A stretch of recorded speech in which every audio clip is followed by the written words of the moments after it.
இதுதாங்க காப்பு கட்டு கொலை. இதை பற்றி தாங்க இன்றைக்கி பார்க்க போகிறோம்.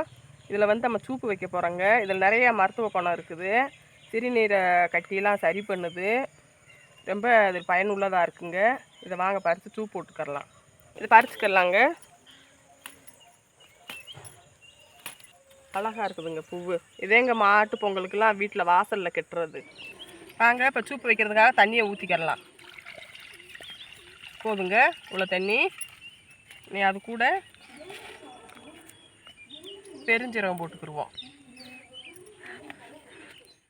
கொஞ்சம் சின்ன சீரகம் போட்டுக்கரலாம். இனி அடுப்பை பற்ற வச்சுக்கிடுவோம். நல்லா எரியட்டும் தீ.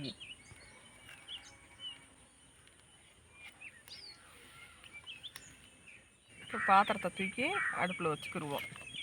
நல்லா தீ எரியட்டும்.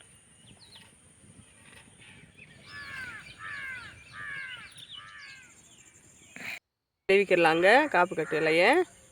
இப்போ நல்லா சுடு தண்ணி கொதிச்சிருச்சு. உள்ளே சேர்த்துக்கிடுவோம். சின்ன சீரகம் பெரிய சீரகம் போட்டது நல்லா வெந்துருச்சுங்க. இப்போ இந்த காப்பு கட்டு இலையை உள்ளே சேர்த்துக்கலாம்.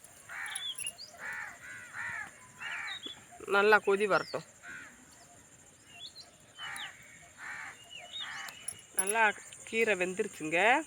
இங்கே பாருங்கள் கலர் மாறிடுச்சு. அழகாக இருக்குது. நம்ம வந்து நீ இறக்கி குடிச்சுக்கரலாம்.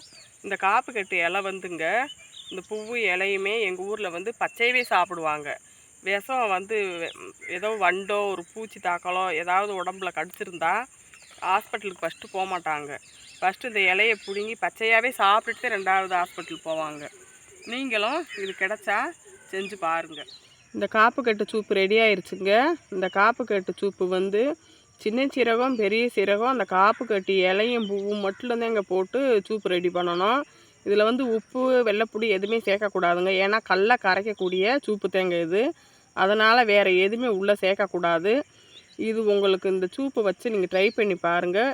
எங்கள் வீடியோ பிடிச்சிருந்தா சப்ஸ்கிரைப் பண்ணுங்கள்.